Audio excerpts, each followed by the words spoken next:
I come bearing good news.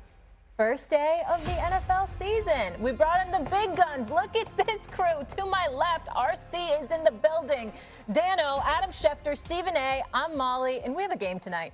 Thank God. Yes, we do. It looks like somebody didn't know I was going to be in studio today. I didn't know. Molly. I It looked like I somebody. knew you were going to be here. It looked like somebody didn't dress like I was going to be in studio. I would have brought but I mean, I'm good anyway. But I'm just saying, it would have been an extra level if I knew he was going to be in the studio. I didn't know. I think everybody looks very nice. Absolutely. Are we ready to do this? You can wear pink after Labor Day? Say what? Nothing. Yeah, you can wear pink afterwards. It's white, Dan. Asking. When you wear blue every day, clearly you don't know what colors it is. Why don't you diversify your wardrobe? And- Something. You can wear what you want whenever you want. That is true, especially on first day.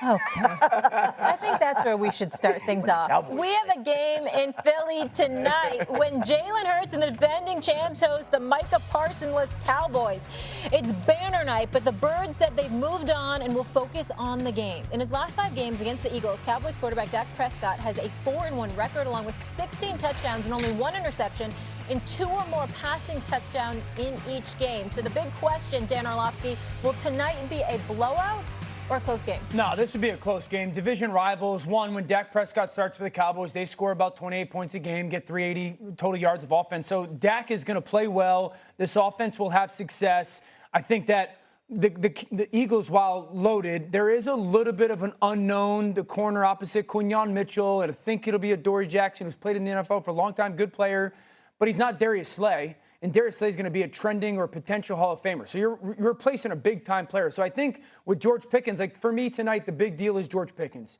Cowboys traded for him. Go make him 12 targets. Make him be the difference maker in that football game tonight. I would take some shots. I think there's the chance to hit some shots. And I understand no Micah. I still believe that there's talent on the defense. And so as great as Philly is, and I expect Philly to win the game, I don't think this is some form of a blowout. There's an unknown about how the Cowboys will play offensively, whether they're going to be scheme-wise. I think that could be an advantage early on.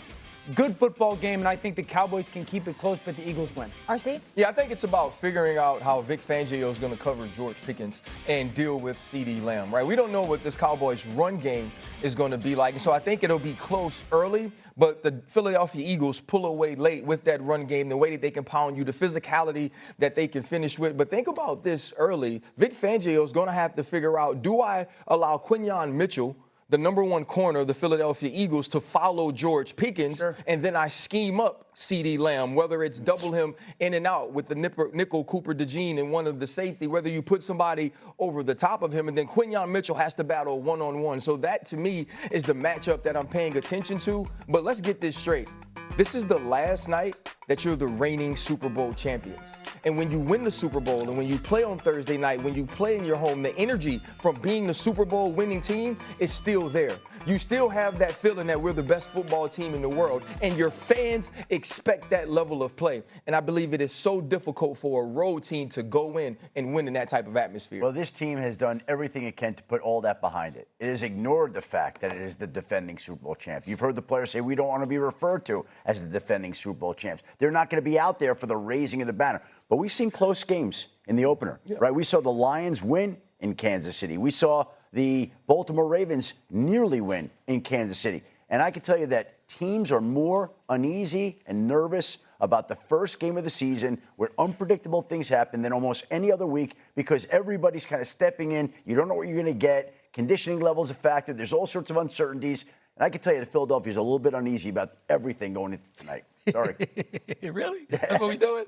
You know, I love y'all. I really, really do. It's going to be a blowout. It's going to be a blowout. You know what I'm saying? It's going to be a blowout. Let me be very, very clear about that right now.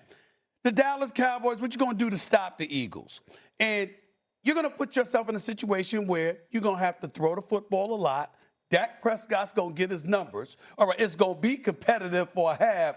But I'm not one, I'm counting 2 interceptions tonight. 2 interceptions coming, okay? I got 2 interceptions coming. I got the Philadelphia Eagles running away with it. late in the second half, of course. Again, it'll be competitive until that point. Lincoln Financial Field, Super Bowl champions, opening night, Thursday night. You're the Dallas Cowboys. You just sat up there and you got rid of Micah Parsons. You're looking at your squad defensively, not anybody's expected, but so much from you. Offensively, so much is expected of you. We got to take into account Jerry Jones and the impact that he has on head coaches because we know they listen to him. He doesn't want anybody that's not going to listen to him. Okay, you paying Dak Prescott $60 million. He's a $60 million man. You reminded everybody the brother missed 9 games last year due to injury. You used that as an excuse initially anyway to not pay Micah Parsons. Hey, he missed 5 games even though it was 4 games that he missed. You did all of this stuff. There's all of these narratives and all of these storylines that's literally coming to light. And it's opening night. Dallas is going to go out there with something to prove. But the Philadelphia Eagles going to protect their home turf opening night. Mistakes are going to be made. Again, it will be competitive. But I'm not counting 1. I said 2 interceptions by Dak Prescott. The Philadelphia Eagles pull away and win by at least 14. Listen, Nostradamus, I don't know necessarily if it's going to be 2 interceptions, but the thing I have paid attention to, the body language in Dallas sucks. Yes. Right? The body language of the stars, when you see C.D. Lamb talk, when you see Dak Prescott talk, when you think about Trayvon Diggs, nothing seems to be positive when you look at the way that these really good football players are behaving. There's no fun in Dallas. There's no excitement in Dallas. There's no level of high expectation in Dallas. In Dallas, you have succumbed to saying, you know what? The new guy that we got going to help us stop the run, and he's a good person. Oh, I lost the mic. No, you're Don't good. worry, we can still hear you. Just play it. Hey, but you know what I'm saying? Like that's where they are. Those are the things that they're saying to pump themselves up for this game is we've got better because we can stop the run, and we now have good people in the building. I played with a lot of bad damn people that were damn good football players, and we won games. I think one of the most interesting things, camera-wise tonight, is going to be if Dallas defensively has some success on a first or second down, and they get Jalen Hurts and the Eagles offense into 3rd and 7, and all of a sudden Jalen holds the ball for 4 seconds, and they get a conversion. And if I'm the Cowboys defense, I'm looking at the sideline, I'm like, well, the pass rush is gone.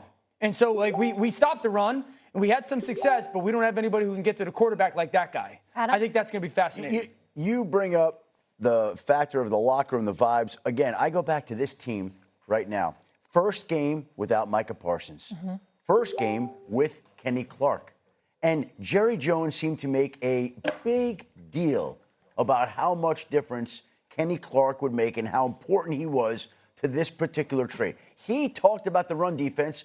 The only thing he talked about the run defense more than was Stephen A. in that press conference. That was it. He talked about the run defense first, Stephen A. second, right? That's true. And so the run defense has been suspect in Dallas for a while. It's one of the reasons that they wanted to add Kenny Clark. And now we get to see it put into practice against a team that runs the football better than anybody in the league. So Dallas wanted to upgrade its run defense. It made its best attempt to do so. Let's see how the run defense holds up tonight. The run defense is supposed to be buffered. It's supposed to be so greatly improved. But if you look at whether it's Pro Football Focus or anybody else, they've got Kenny Clark as a mid-level guy. You understand what I'm saying? You got about 80 dudes. That's going to be a tough post game for Jerry Jones. Because you make the trade, and all you've talked about, to your point, Stephen A., is run defense. And I understand it's a big challenge. Right. Because it's one of the best run teams in football. Right.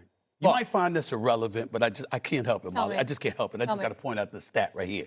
Did y'all know that 81% of the 1,700-plus NFL players currently on the roster were not even alive the last time Dallas won the Super Bowl? I just want to throw that out. I know that don't really have anything to do with the conversation, but damn it, to me it does. To me it does. I just wanted to make sure I said that because it was just important for me to get that out. Adam, real quick, is it true that the Eagles tried to trade for Micah? Yeah, they made an effort to go get Micah Parsons. Now,